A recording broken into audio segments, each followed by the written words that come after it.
Se suponía que iba a ser una barbacoa normal de verano. Chorizos, cerveza, niños chapoteando y gritando alrededor de la piscina, el típico caos de la familia de mi esposa. Durante 7 años, jugué mi papel. El marido tranquilo. El que ayudaba a su padre a arreglar la parrilla cuando se le olvidaba comprar carbón. El que se reía de los chistes sin gracia de sus hermanos. El que fingía no notar cuando su hermana, Clara, me ponía los ojos en blanco en mitad de una conversación.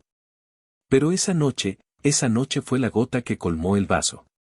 Estaba de pie, con una caña en la mano, cocinando carne para gente que apenas reconocía mi existencia, cuando Clara, sí, la cuñada favorita, decidió darle la última estocada a mi autoestima. Si mañana desapareces, a nadie le importaría, dijo, riéndose como si acabara de contar el chiste del siglo. Y todos se rieron. Incluida mi esposa. Y esa risa dolió más que cualquier insulto. No porque el comentario fuera cruel, puedo aguantar los golpes. Sino porque la mujer que amo, con la que juré envejecer y compartir mi vida, se rió como si estuviera de acuerdo. Fue en ese momento cuando lo entendí. No era amado. Era funcional. Tolerado, no valorado. Así que sonreí. No me enfadé. No lancé platos. No grité. Simplemente levanté mi chorizo a modo de brindis y dije, desafío aceptado. Ellos pensaron que era una broma. Se rieron aún más. Pero no era una broma. Para cuando el sol se perdió tras los pinos y los niños encendían bengalas, yo ya había tomado una decisión. Esa noche, no volví a casa. Pasé de largo por nuestra calle, más allá de la rutina, más allá del nosotros. Dormí en un hostal cutre cerca de la autopista. Ni una llamada. Ni un mensaje. Ni una lágrima. A la mañana siguiente, me tomé el día libre. Llamé a mi abogado. Y comencé a planear la desaparición más educada y permanente en la historia de la urbanización madrileña. Porque ya no iba a mendigar atención. Iba a desaparecer de tal forma que se atragantarían con sus propias suposiciones. ¿La siguiente parte? Hablemos de las cuentas bancarias, la caja fuerte, y por qué ella jamás lo vio venir. No era millonario. Pero estaba preparado. Durante años, fui construyendo una red de seguridad. Silenciosa. Eficiente. No porque no confiara en ella, sino porque crecer sin un euro te enseña cosas. Cosas como moverte sin hacer ruido. Sobrevivir sin ser visto. Así que la mañana después de la barbacoa, mientras ella probablemente escribía a su grupo de WhatsApp lo raro que estuve, yo estaba en el banco. Abrí una cuenta personal en una sucursal distinta. Cambié mi nómina. Cancelé la tarjeta de crédito compartida. Dejélo justo en la cuenta conjunta para que no sospechara, lo suficiente para que pensara que volvería. Pero no pensaba hacerlo. Reservé otra habitación de hotel para toda la semana y empecé a trazar mi mapa de salida. No la odiaba. Pero ya no confiaba en ella. Esa noche me llamó. Dejé que sonara. Varias veces. Después llegaron los mensajes. ¿Dónde estás? ¿Te has ido? ¿Estás enfadado por lo que dijo Clara? Era una broma. Por favor, llámame. Los leí todos en silencio. Sonaba confundida, no preocupada. Avergonzada, no arrepentida. El siguiente día pedí baja médica. Conduje 3 horas fuera de la comunidad. Alquilé un trastero bajo un nombre falso. Pagué todo en efectivo. Estaba construyendo un búnker, no para la guerra, sino para la paz. Moví primero los documentos importantes, partida de nacimiento, pasaporte, nuestra partida de matrimonio, irónico, lo sé, y la escritura del terreno que me dejó mi abuelo en Cantabria. Ella ni sabía que existía. Una cabaña oxidada entre los árboles. Nada lujosa. Pero era mía. Y más importante aún, estaba pagada. Estaba planeando mi reubicación. No solo fuera del matrimonio. Fuera de la vida que ella pensaba que yo nunca dejaría. Ese martes amanecí con una claridad brutal. Me levanté del colchón del motel como si fuera el primer día del resto de mi vida. Abrí el portátil, me conecté al Wi-Fi cutre del lugar y comencé mi lista: pasos de escape, contactos a cortar, lugares seguros. Mi dedo índice temblaba de la adrenalina. No del miedo. De la determinación. Sabía que ella tardaría en entender que me había ido. Porque siempre había sido el que volvía. El que aguantaba. El que perdonaba. Pero esta vez era distinto. Empecé por lo práctico. Ese día, además de mover documentos al trastero, imprimí una copia de la escritura de la cabaña y la guardé en una carpeta con todo lo esencial: pasaporte, papeles de nacimiento, mi antiguo contrato de trabajo. Incluso metí en la carpeta fotos impresas de nosotros. No por nostalgia, sino por si algún día necesitaba demostrar algo. También compré un móvil prepago. Nada de iPhone. Nada de sincronización en la nube. Solo llamadas y mensajes de texto básicos. El número nuevo, por supuesto, no se lo di a nadie. Dormí esa noche en otro hostal. Uno diferente. Jamás repito ubicación. No por paranoia, por estrategia. Ella me escribió de nuevo. Estoy preocupada. No entiendo por qué te fuiste así. No ha parado de preguntarme mi madre. ¿Qué le digo? ¿Fue por Clara? No puedo creer que sigas con eso. Seguí leyendo. Ni una disculpa real. Ni una pregunta sobre cómo estaba yo. Solo incomodidad. Descontrol. Ruido. La apagué como quien silencia una televisión que lleva demasiado tiempo encendida. Al tercer día, tomé otra decisión: cambiar mi correo electrónico, cerrar redes sociales, salirme de todo grupo compartido. WhatsApp, Telegram, Instagram, todo fuera. Cero huella digital. Y ella aún no tenía ni idea. Su mundo seguía girando. Mojitos con amigas. Fotos en stories con hashtags como almohadilla vida ideal y almohadilla pareja perfecta. Como si yo fuera un personaje secundario en su comedia romántica. Ese mismo jueves por la noche, cuando sabía que estaría en casa viendo su serie favorita, porque su rutina era más predecible que un capítulo de La que se avecina, volví brevemente a Madrid. Fui a casa. No entré por la puerta principal. Entré por el garaje.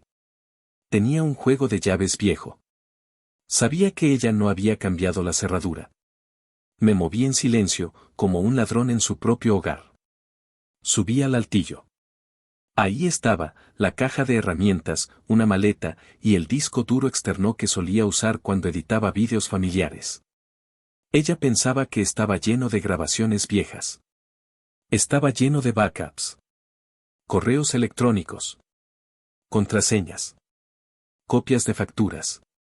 Antiguos archivos PDF. Calendarios. Conversaciones archivadas. Me lo llevé sin hacer ruido. Ni el gato notó que pasé. Volví a la cabaña al amanecer. La señal era débil, pero bastó para encender el portátil y abrir el disco. Tardó unos minutos en cargar. ¿Y lo que encontré? Primero fueron correos. Un restaurante en Toledo. Reserva para 2.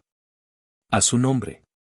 En fechas en las que supuestamente estaba en la oficina hasta tarde. Luego, un recibo de Cabify a la 1:30 de la mañana. Mismo día. Y después, lo peor. Un álbum de fotos oculto en la nube. Titulado Vacaciones Corazón Amarillo. Había 5 fotos.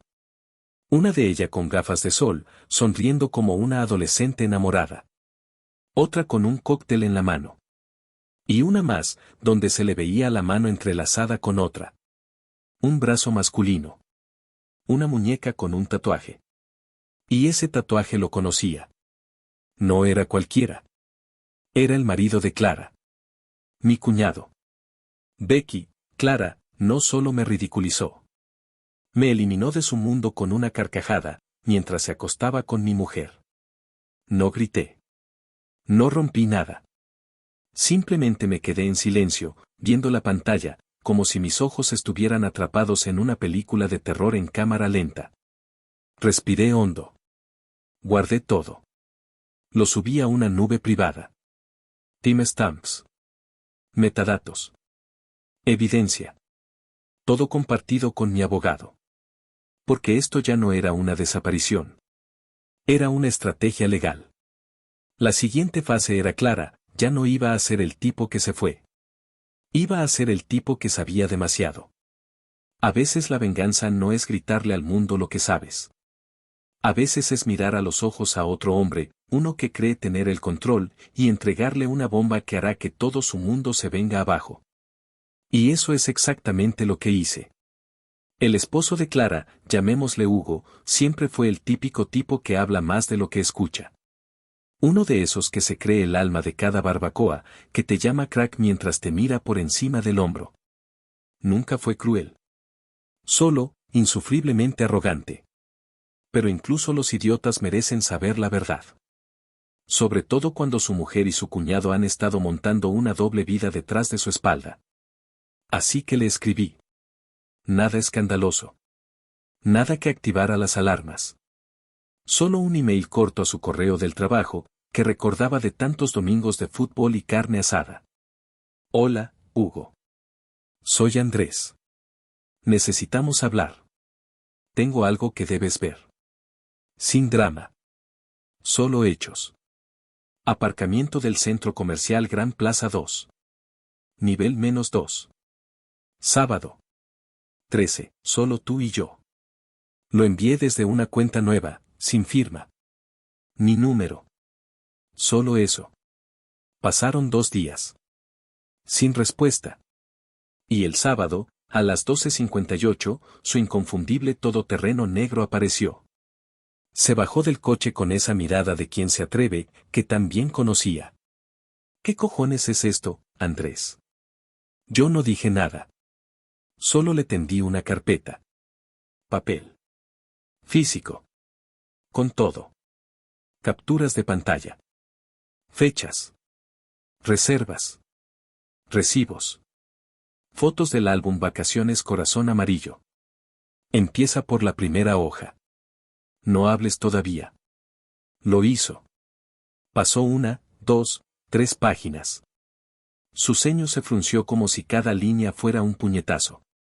Al llegar a la foto de la mano entrelazada, con su tatuaje claramente visible, se detuvo. Respiró hondo. Tragó saliva.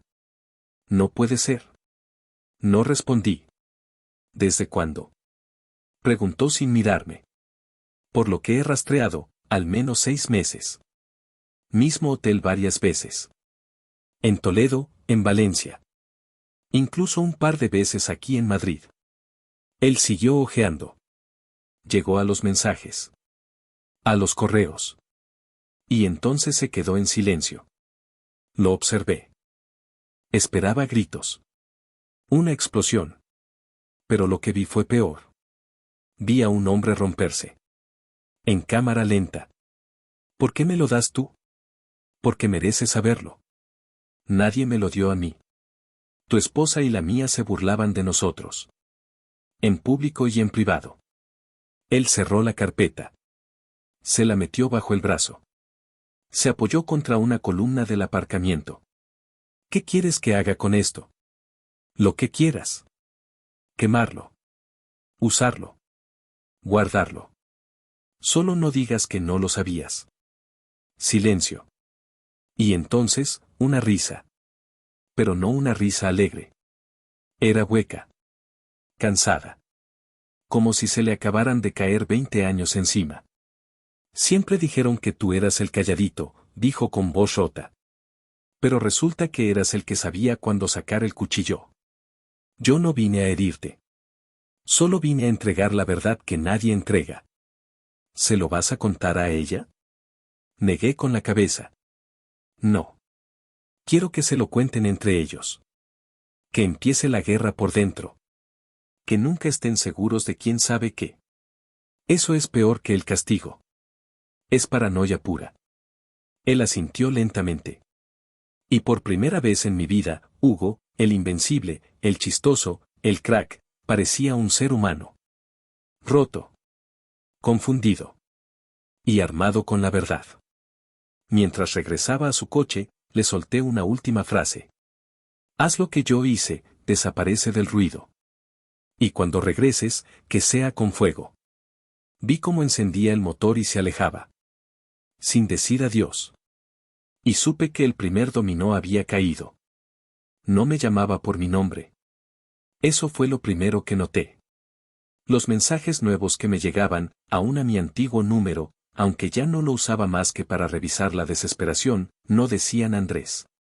No decían amor. Ni siquiera oye. Solo.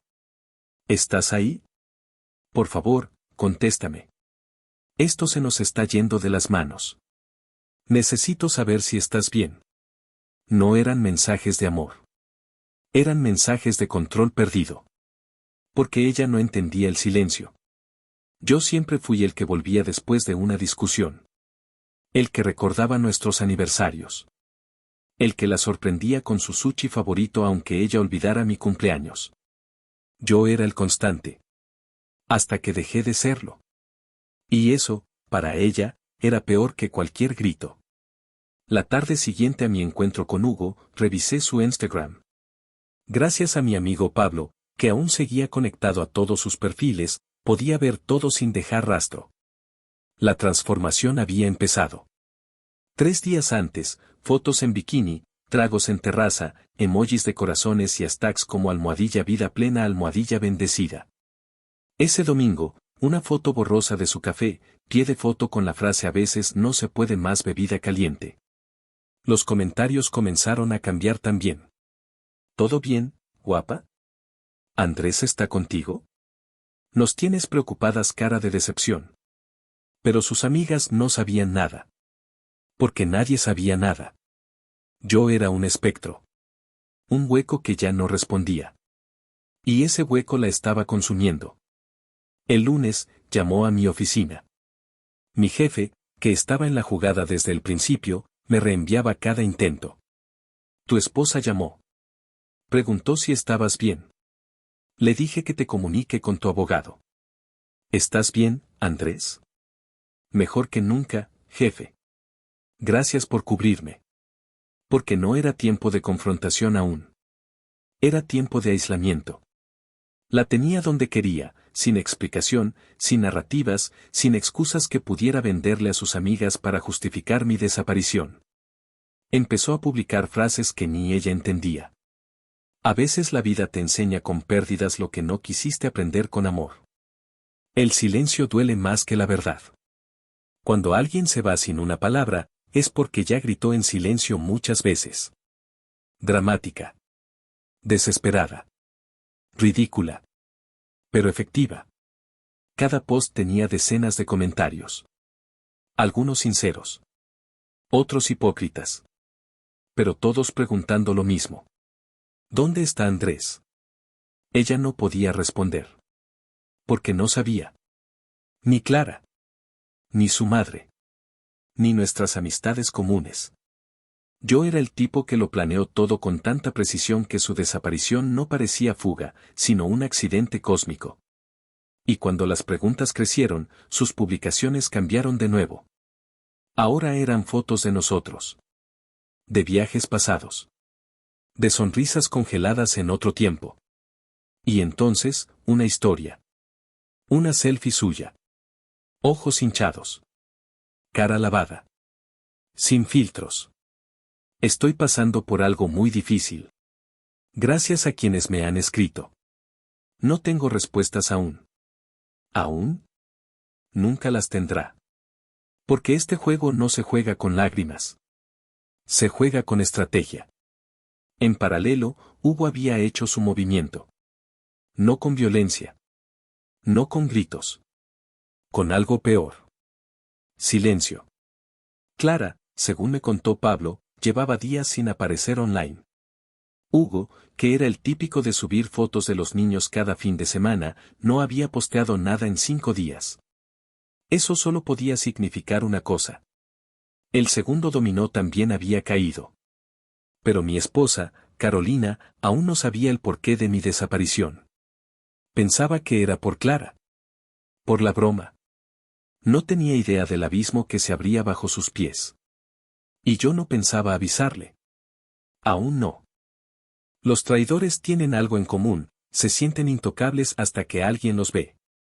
Y a veces, ese alguien está sentado en una cabaña en medio del bosque, con un portátil viejo, una conexión inestable, y acceso a todo.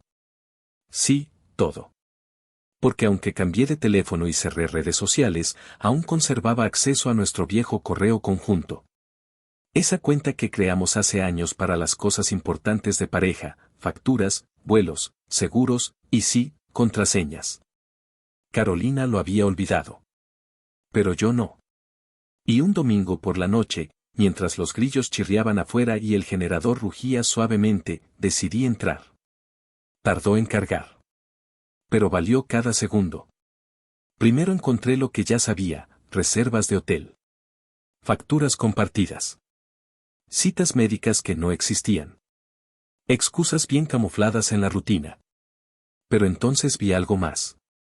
Un hilo de correos con una dirección que no reconocía, una cuenta con nombre masculino, pero sin apellido. Genérica. Asunto pendiente maletín. Era todo tan empresarial. Pero el contenido, no. Los primeros correos eran técnicos. Coordinación de pagos. Cierres de reuniones. Luego, se volvieron más personales. Mucho más. Un correo fechado hace 3 meses. ¿Ya le dijiste que el préstamo lo usaste para pagar mi inversión? Si lo descubre, estamos jodidos. Otro. Dile lo que quieras, pero necesitamos que el dinero entre antes del viernes o se cae el trato. Y luego, una respuesta de ella. Estoy manejándolo. Andrés no tiene idea. Cree que es para la renovación de la cocina. Relájate. Me quedé helado. La cocina. Esa maldita reforma de la cocina. 5 meses antes, Carolina insistió en renovar toda la parte baja de la casa. Había dicho que necesitábamos darle vida al espacio para cuando tuviéramos visitas. Insistió tanto que pensé que era su forma de distraerse. De llenar el vacío. Acepté. Pusimos dinero de ambos. Pero ella gestionó todo. O eso creía yo. Seguí leyendo. Descubrí que no solo me había mentido. Había desviado casi 20.000 euros de nuestros ahorros para invertirlos en un supuesto negocio de dropshipping con ese tipo. Y por cómo hablaban, no era solo socio. Encontré audios. Sí, audios. Había adjuntos. Ella le enviaba notas de voz. Le decía que me tenía controlado. Que yo era predecible. Que jamás sospecharía de nada. Una de las notas. Él siempre quiere pensar lo mejor de mí. Pobre, si supiera la mitad de lo que pasa por mi cabeza. Cerré el portátil. No rompí nada. No grité. Simplemente salí al porche, me senté con una cerveza tibia y miré al cielo. No era solo una infidelidad. Era una estafa emocional y financiera. Había compartido mi vida, mis sueños y mi confianza con alguien que no solo me traicionó con otro hombre, sino que lo hizo como parte de una estrategia económica. Usando mi fe ciega como escudo. Yo había desaparecido pensando que era un problema de amor. Ahora sabía que era una cuestión de traición en todos los niveles. Y me prometí algo ahí mismo, bajo la noche cántabra. No solo me iba a ir. Iba a dejarla con la vida desmoronada, sin necesidad de levantar la voz. Cuando un manipulador se queda sin acceso a ti, hace lo que siempre ha funcionado, presiona tu entorno. Y Carolina sabía muy bien por dónde empezar. Mi madre. La mujer más paciente del mundo. Inocente. Con el corazón abierto incluso cuando debería cerrarlo. El lunes por la tarde, me entró una llamada del único número que aún tenía permitido vibrar en mi viejo móvil. Mamá corazón amarillo. Dudé. Contesté. Andrés, ¿estás bien? Dijo, con voz temblorosa. Sí, mamá. Estoy bien. ¿Dónde estás, hijo? Carolina vino a casa hoy. Llorando. Dice que desapareciste. Que no sabe que hizo mal. Que estás deprimido, Que estás tomando decisiones impulsivas. Cerré los ojos. Claro. Jugando la carta de la esposa confundida y abandonada. ¿Y tú le crees? Silencio. Yo, no sé qué pensar. Tú nunca haces cosas así. Exacto, mamá. Nunca hago cosas así. Y si lo hice ahora, es porque algo cambió. ¿Te hizo algo? Mucho. Ella suspiró. Sabía que no era una broma. Te dijo que estoy desaparecido, pero ¿te contó por qué? No. ¿Te dijo con quién se iba cuando decía que trabajaba tarde? ¿Te dijo en qué gastó los ahorros de nuestra cuenta? ¿Te dijo con quién se reía cuando su hermana me humillaba enfrente de todos? Mi madre guardó silencio. Y lo entendí, estaba atando cabos por primera vez. No quiero hacerte escoger, mamá, continué. Solo quiero que sepas que estoy bien. Claro, Carolina ya no forma parte de mi vida. Y no volverá a hacerlo. Colgué.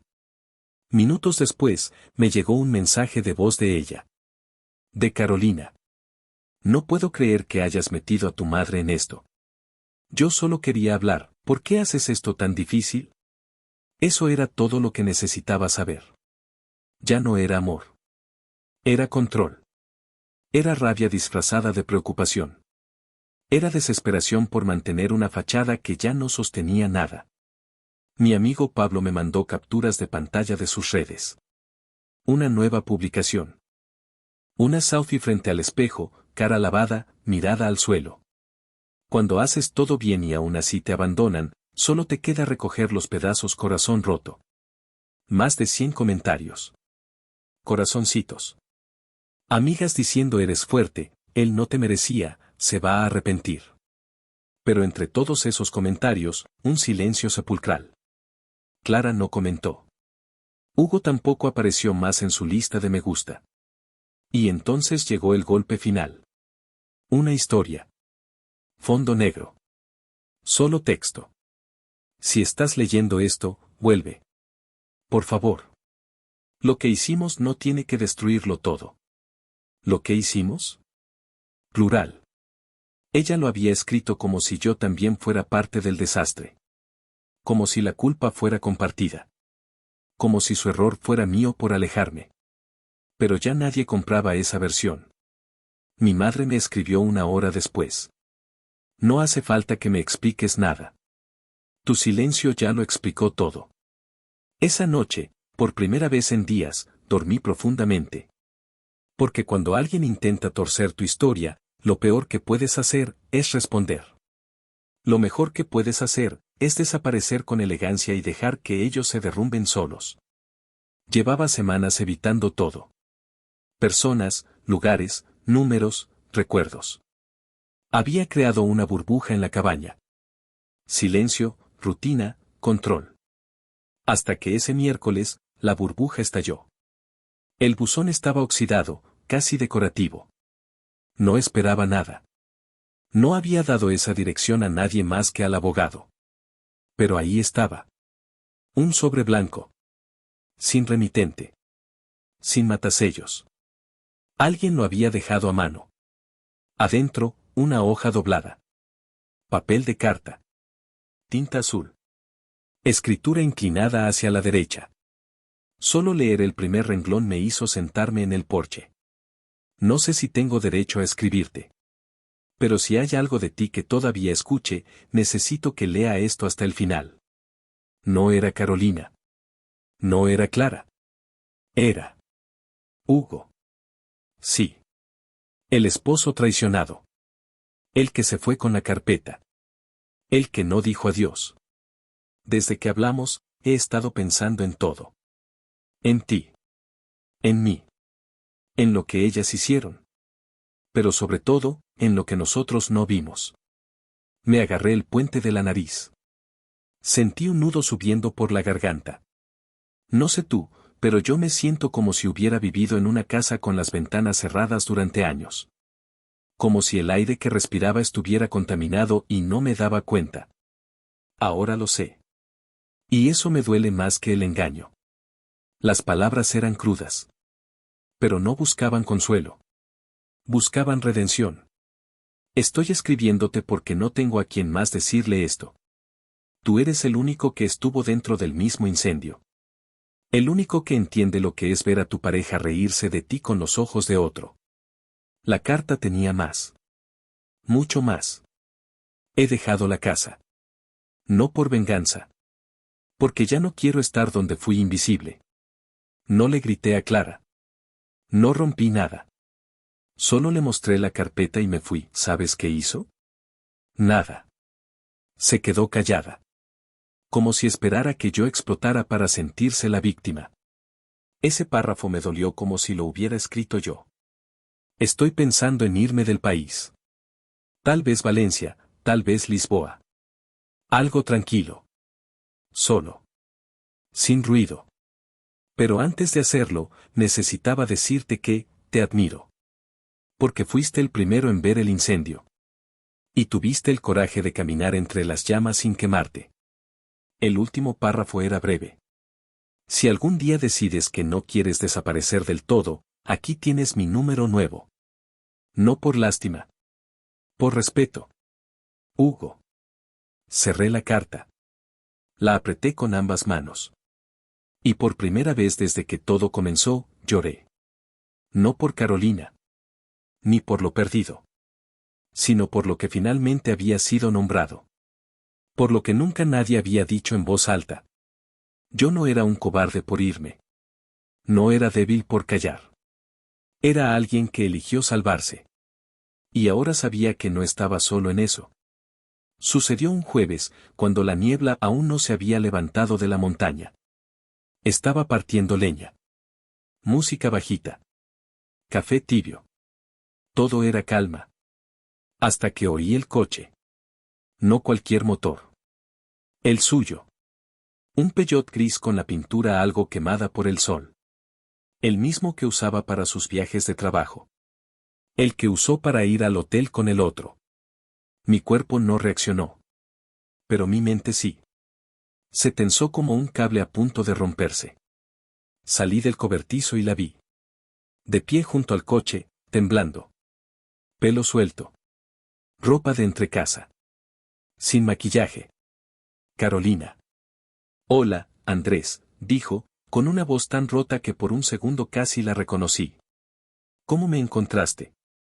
Tu madre, no quiso. Pero vi un recibo viejo. Tenía la dirección. Solo me tomó tiempo. Te tomaste tu tiempo, respondí. Ni frío ni caliente. Solo, real. Ella se acercó un poco. Solo necesito que me escuches. Asentí. Pero no hablé. Sé que hice todo mal. Que mentí, que traicioné. Que te rompí algo que tal vez no se pueda reparar. Pero no sabía que te iba a perder del todo. Pensé que ibas a volver como siempre. Que te ibas a enfadar. Que me ibas a gritar. No, desaparecer. La miré. Vi a la mujer que alguna vez amé. Y vi también al reflejo de la persona que me anuló, poco a poco, con sonrisas falsas y silencios incómodos. No quiero justificar nada, continuó. Pero tenía miedo. Miedo de sentirme sola. Miedo de fracasar. Miedo de que tú te dieras cuenta de que ya no era suficiente para ti. Nunca dijiste eso antes. Porque no sabía cómo. Y tú nunca te ibas. Siempre estabas. Siempre decías todo va a estar bien. Y yo, me lo creí tanto que empecé a actuar como si fueras invencible. Silencio. Ella bajó la mirada. Sé lo de Hugo. Sé que lo viste todo. Él me enfrentó. Me dejó. No me gritó. Solo, se fue. Como tú. Y ahora estoy aquí, sin nada. Sin ustedes. Sin verdad. Tienes a tus amigas de Instagram. Ya no. Las bloqueé. No podía soportar sus comentarios vacíos. Tragué saliva. ¿Qué esperas que haga, Carolina? Ella respiró hondo. Se acercó un paso más. No lo sé. Pero tenía que decirte que me equivoqué. Que lo siento. No por perderte, sino por no haber visto lo valioso que eras cuando te tenía frente a mí cada día. Sus ojos estaban rojos. No lloré. No grité. No la abracé. Solo le respondí con lo que ella más temía. Gracias por venir. Pero ya no necesito que me lo digas. Ella parpadeó. ¿Eso es todo? Sí. Porque no estoy aquí para cerrar tu ciclo, Carolina. Estoy aquí cerrando el mío. Giré, regresé al cobertizo, y seguí partiendo leña. Ella se quedó quieta un momento. Y entonces se fue. Sin drama.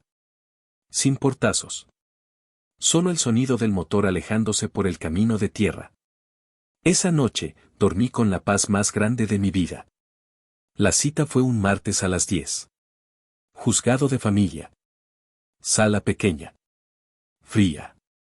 Con olor a café barato y papeles viejos. Fui solo. Carolina llegó con su abogado. Maquillaje discreto. Ropa sencilla. Nada de joyas. Nada de sonrisas. Nos sentamos frente a frente. Yo con mi abogado, ella con el suyo. No hubo contacto visual. Ni una palabra fuera del protocolo. Solo miradas rápidas, fugaces, como si nuestras retinas se negaran a reconocerse. Revisamos los papeles. Declaración de bienes. Renuncia a pensión. Separación de cuentas. Cierre total. Todo estaba preparado. Ella no peleó por la casa. Ni por el auto. Ni por el dinero. Aceptó cada punto. Sin titubear. Como si supiera que ya no tenía derecho a nada más. El juez nos miró. Ambas partes están de acuerdo en los términos. ¿Quieren decir algo antes de proceder? Carolina levantó la vista. Solo quiero decir que, me equivoqué. El juez asintió. Neutral. Yo no respondí. Solo firmé. Ella firmó después. Más lento. Con manos temblorosas. Y ahí se acabó. Oficialmente. Pero no fue el final. Porque cuando salimos al pasillo, alguien más nos estaba esperando. Apoyado en la pared.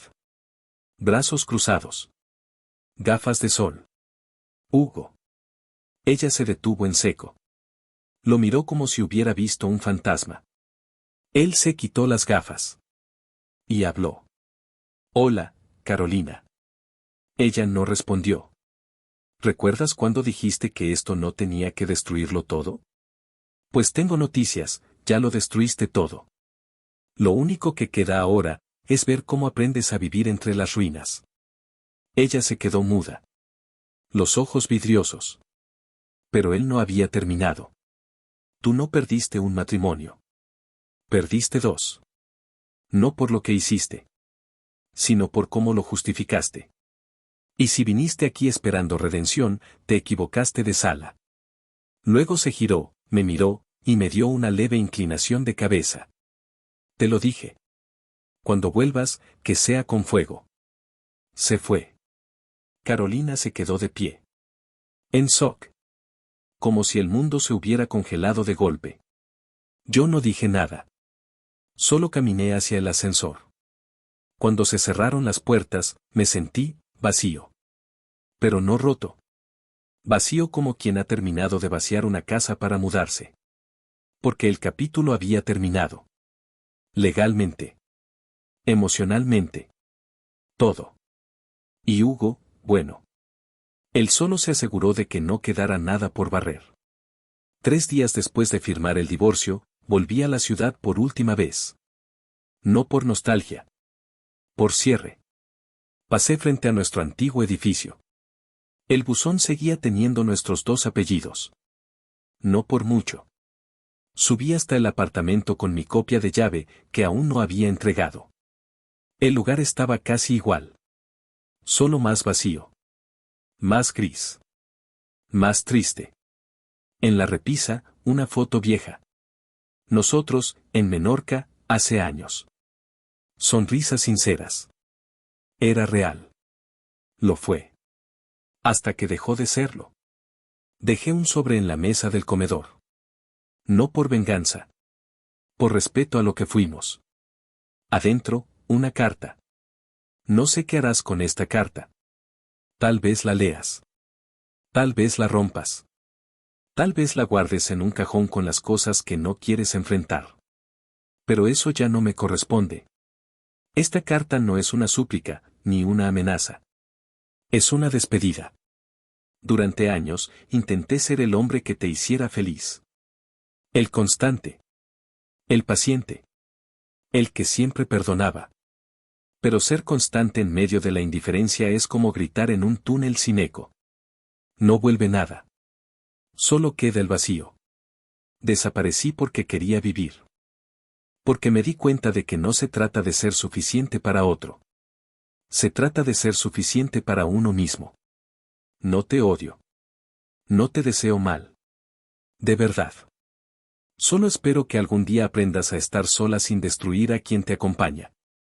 Y si alguna vez recuerdas a ese tipo que te traía café los domingos, que te abrazaba sin que lo pidieras, y que se aprendió todos tus miedos, recuerda también que se fue. No porque no te amara, sino porque por fin empezó a amarse a sí mismo. Andrés. Salí del piso. Cerré la puerta. Dejé las llaves sobre la alfombra. Y bajé las escaleras sin mirar atrás. Hoy vivo en un pueblo pequeño. Con montañas. Con árboles. Con silencio. Trabajo en algo que me llena. Pocas horas. Mucha paz. Adopté un perro callejero. Se llama Faro. Me sigue a todos lados. Nunca me juzga. Mis redes siguen cerradas. No necesito testigos. Solo testimonio. ¿Lo mejor? No tengo miedo a desaparecer otra vez. Porque ahora, por fin, aparecí donde siempre debí estar, en mi propia vida. Y eso es todo lo que necesitaba.